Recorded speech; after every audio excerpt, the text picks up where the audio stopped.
할렐루야. 함께 읽은 말씀을 가지고요, 죽도록 충성하라 라는 제목으로 하나님 말씀 나누겠습니다. 오늘 본문의 말씀은 소아시아 7교회들 중에서 이제 두 번째 교회, 서머나 교회에 대한 말씀입니다. 오늘 이 말씀이 우리에게 어떤 교훈을 주고 있는지 본문을 통해서 우리가 함께 살펴보도록 하겠습니다. 우리가 읽었던 8절 말씀을 다시 한번 보시게 되면요, 서머나 교회 사자들에게 편지하라. 처음이며 마지막이요 죽었다가 살아나신 이가 이르시되 라고 기록하고 있습니다. 서머나 교회 사자들에게 편지하라. 여기서 사자라는 이 말, 이것은 이제 앙겔로라는 단어가 번역이 되었습니다. 어떤 메시지를 전달하거나 공표하기 위해서 보냄을 받은 자를 말하죠. 그래서 우리가 성경의 앙겔로라는 이 단어가 문자적으로 번역이 됐을 때는 천사라고 이렇게 번역이 되어 있고, 그리고 일반적인 주석에서는 이 의미상의 천사의 역할을 따라서 교회의 지도자 그리고 목사로 봅니다. 그리고 그 다음에 처음이며 마지막이요 죽었다가 다시 살아나신 이라고 이렇게 표현을 하고 있는데요, 여기서 처음이고 마지막이다 라고 하는 이 말, 우리가 잘 알다시피 알파와 오메가를 이렇게 알고 있죠. 시간의 처음과 끝을 말합니다. 다시 말해서 이 말은요, 역사를 주관하시고 통치하시는 분이라는 뜻이 있습니다. 그리고 죽었다가 다시 살아나신 이는 이 부활하신 예수님을 또 의미하겠죠. 오늘 이렇게 본문에서 이 서머나 교회 성도들에게 역사를 주관하시고 통치하는 예수님이라고 이렇게 인사를 하고 있는 그 이유는 당시 서머나 교회가 처한 상황을 너무나도 잘 반영한 표현이기도 합니다. 이 당시 서머나 교회는 유대인들의 모함과 그리고 국가의 개입으로 엄청난 핍박을 받는 교회였고, 그리고 경제적으로 매우 궁핍한 교회였습니다.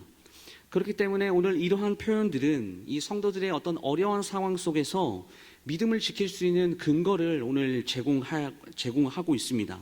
다시 말해서 예수님께서 모든 시간을 주관하시고 통치하시는 분이시기 때문에 이 지금의 아무리 이 숱한 박해들로부터 반드시 너희들을 건져주실 또 예수님이 계시기에 믿음을 끝까지 지키고 충성하라라는 이런 의미입니다.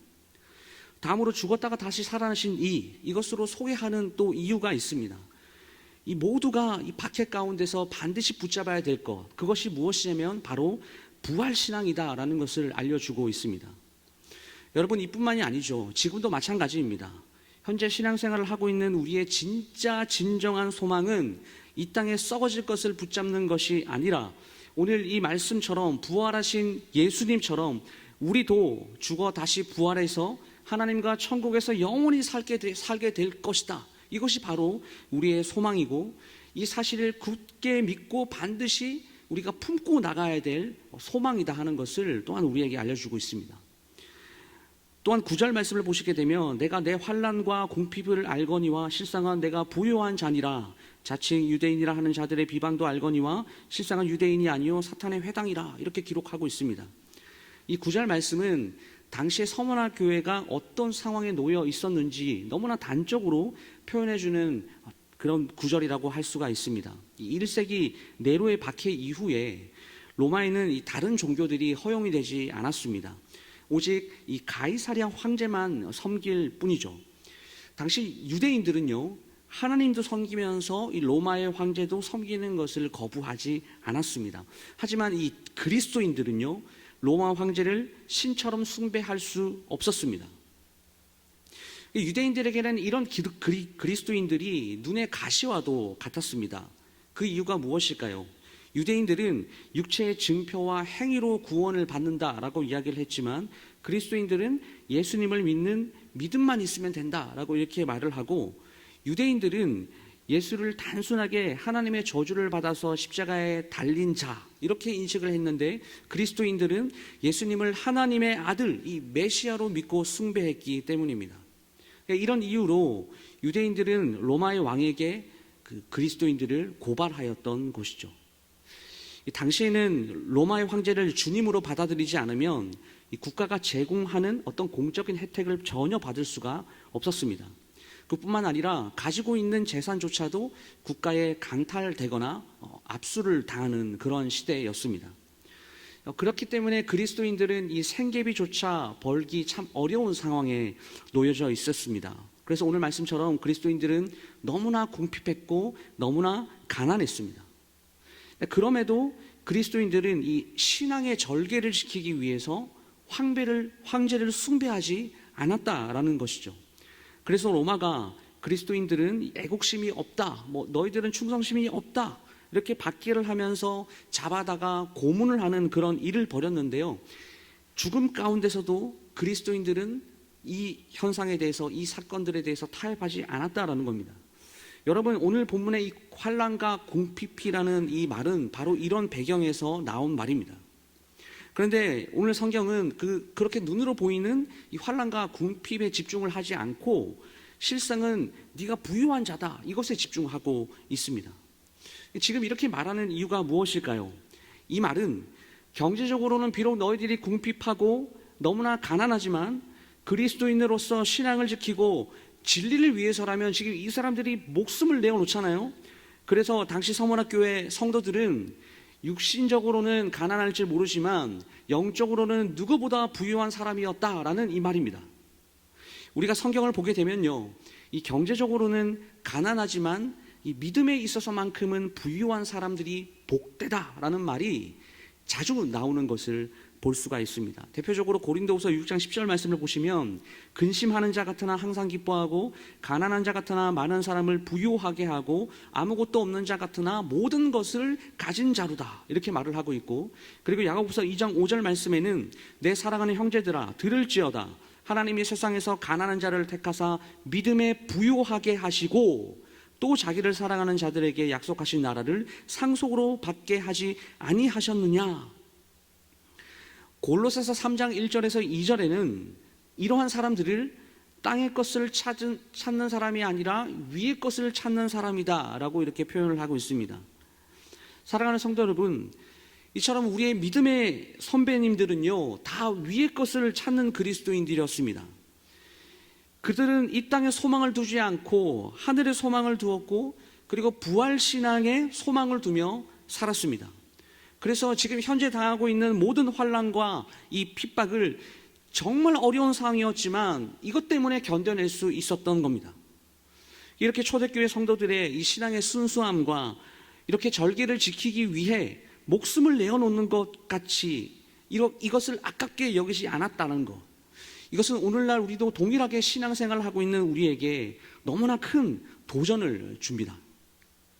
오늘 본문 10절 말씀을 다시 보시면 너는 장차 받을 고난을 두려워하지 말라. 볼지어다 마귀가 장차 너희 가운데 몇 사람을 옥에 던져 시험을 받게 하리니 너희가 10일 동안 환난을 받으리라. 내가 죽도록 충성하라. 그리하면 내가 생명의 관을 내게 주리라.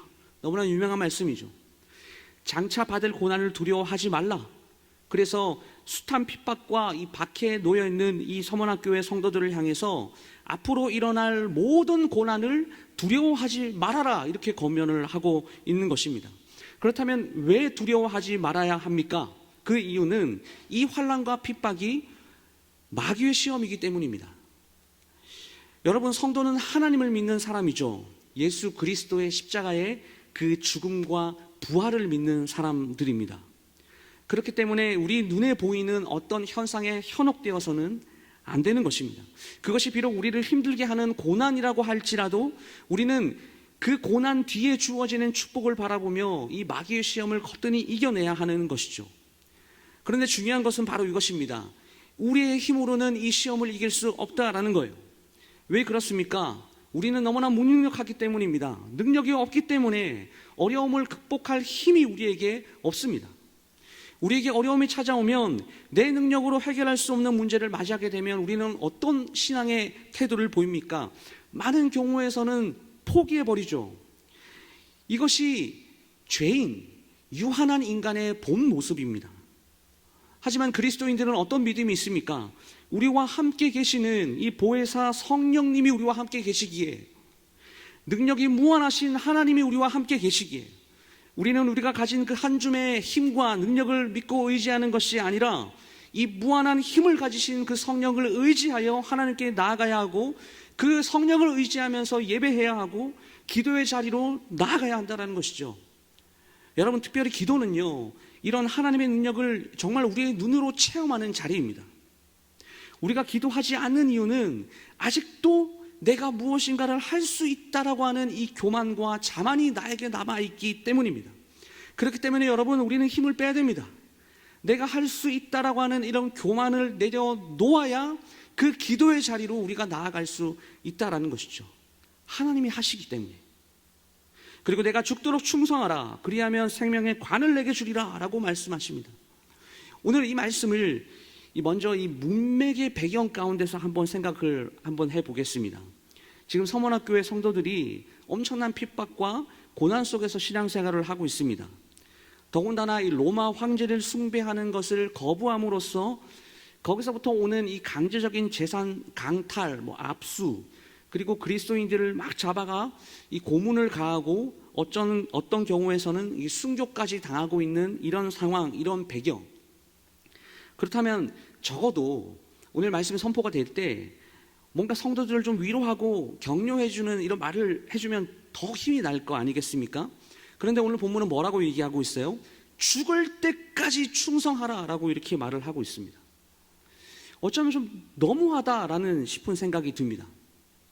그러나 사실 이 메시지는 서문학교의 성도들에게 진심으로 소망을 주기 위한 메시지라는 것을 우리는 알아야 합니다. 그 이유가 무엇일까요? 이런 박해가 영원하지 않기 때문에 그렇습니다. 너희가 10일 동안 환난을 받으리라. 사탄의 공격이 열흘간 지속이 될 거다라는 것을 말하고 있어요. 근데 제가 주석을 좀 찾아보니까 여기서 10일이라고 하는 것, 이것이 우리가 계산하는 10일은 좀 아닌 것 같습니다. 왜냐하면 어떤 주석들은 이 기간을 1260일, 42개월로 보는 주석도 있었기 때문이죠.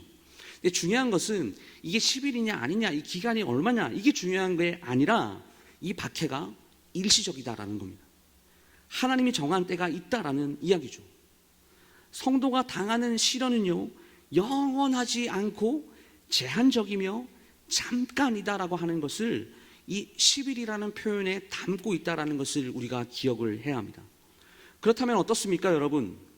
버텨낼 수 있는 거예요. 그래서 끝까지 소망을 놓지 말고 충성하라라고 말을 하고 있습니다. 저는 말씀을 준비하면서 여기서 왜 그 수많은 표현들 중에서 하필이면 충성하라라고 이렇게 이야기를 했을까? 그게 너무 좀 궁금했습니다. 생각을 해보세요. 죽도록 버텨내라 이렇게 이야기를 해도 되는 것이고, 죽도록 힘을 내라 라고 이렇게 이야기를 하거나 아니면 이겨내라, 이것이 어쩌면 문맥에 맞는 표현이라고 생각을 할 수 있지 않습니까? 그런데 충성하래요. 이것은 분명 의도가 있는 단어 선정이라고 그렇게 생각이 드는 거예요. 충성이라고 하는 말 우리가 잘 알고 있습니다. 피스토스가 번역이 되었습니다.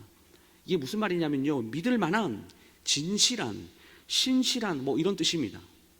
그러므로 죽도록 충성하라 라고 이야기를 했을 때 이게 무슨 의미일까요?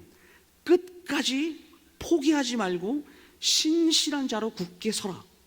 목숨을 잃는다라고 할지라도 그 믿음을 버리지 말아라 하는 것이 바로 이 의미입니다. 그리고 앞서서 이 박해가 마귀의 시험이라고 이야기를 했지 않습니까? 그렇기 때문에 충성이라고 하는 표현은요, 하나님의 입장에서도 이 하나의 테스트가 되는 거예요.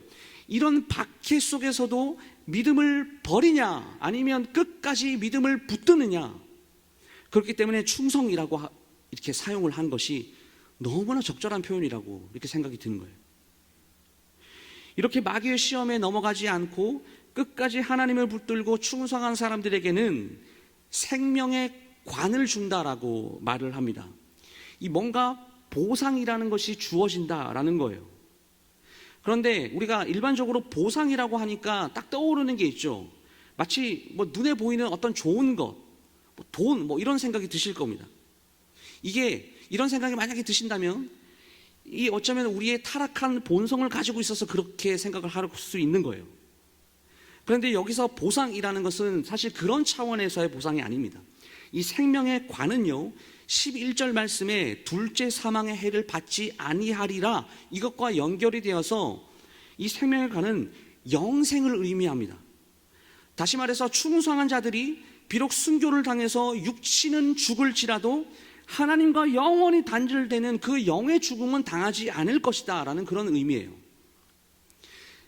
정말 멋진 이 단어 선정에 정말 멋진 표현 아니겠습니까?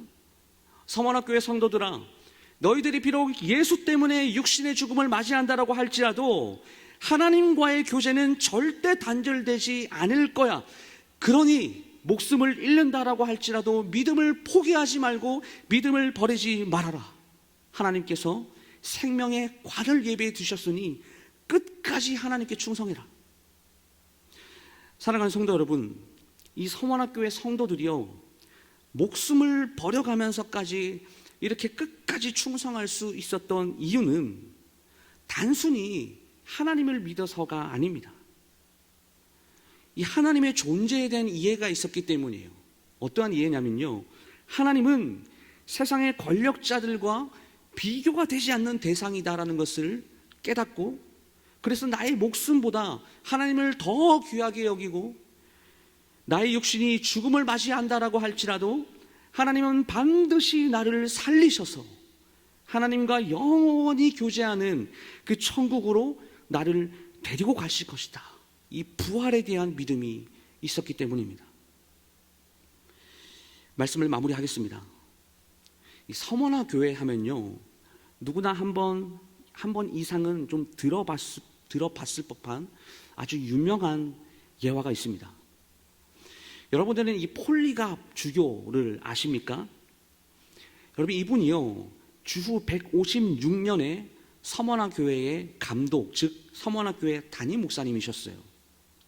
근데 이분이 그 박해와 순교를 당하는 그 서머나 교회 성도들에게요, 절대로 신앙을 포기하지 말아라, 이렇게 끊임없이 격려하고 권면하다가 결국 체포됩니다.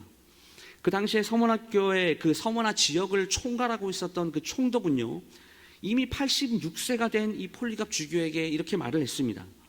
우리는 당신의 인격을 존중합니다. 나는 당신을 죽이고 싶지 않아요. 나사렛 예수가 주님이 아니다라는 이 말 한마디만 하십시오. 이거 고백 한 번만 하면 풀어줄게요. 그러나 폴리갑 주교는 이렇게 대답을 했습니다. 내 나이가 86세입니다. 지난 세월을 살아오는 동안에 우리 주님께서는 나를 한 번도 해롭게 한 적이 없습니다.